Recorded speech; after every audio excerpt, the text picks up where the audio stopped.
All right, we're going to look at a perfectly inelastic collision. So we're looking at a momentum conservation, so we need to first make sure that there's no net external forces, and then we can say momentum is conserved. And now we can look at specifically which type are we dealing with. So in this case, we're going to be looking at a perfectly inelastic. This is the one where they stick together. They're one object afterwards. They start apart, end together. Whenever this happens, there's going to be energy lost, whether it's deformation when the two things collide, or energy lost to sound, heat, those types of things. So the example we're going to do is I have a person, mass of 70 kilograms, running at 7 meters per second, jumps off the dock and lands in the canoe that's resting at the end of the dock, and neglecting any friction from the water.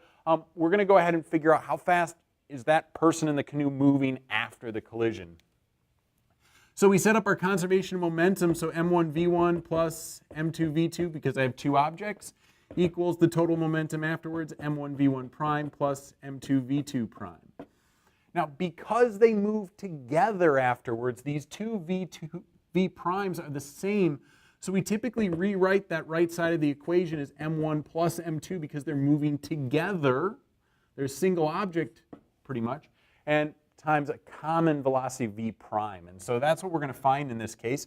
Our object 2 is not moving initially, so that goes away. So we're only left with m1 in this case times v1. We're going to go ahead and solve for v prime. So we're going to divide the m1 plus m2 over. And so I have 70 times 7 divided by the total mass, so 30 plus 70.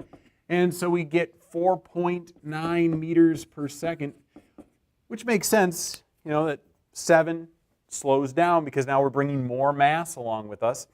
And the second thing we can do is, again, I said kinetic energy is lost. We can find the change in kinetic energy. And so our change in kinetic energy equation looks like this. So the change in kinetic energy is going to be your final kinetic energy afterwards minus your kinetic energy before.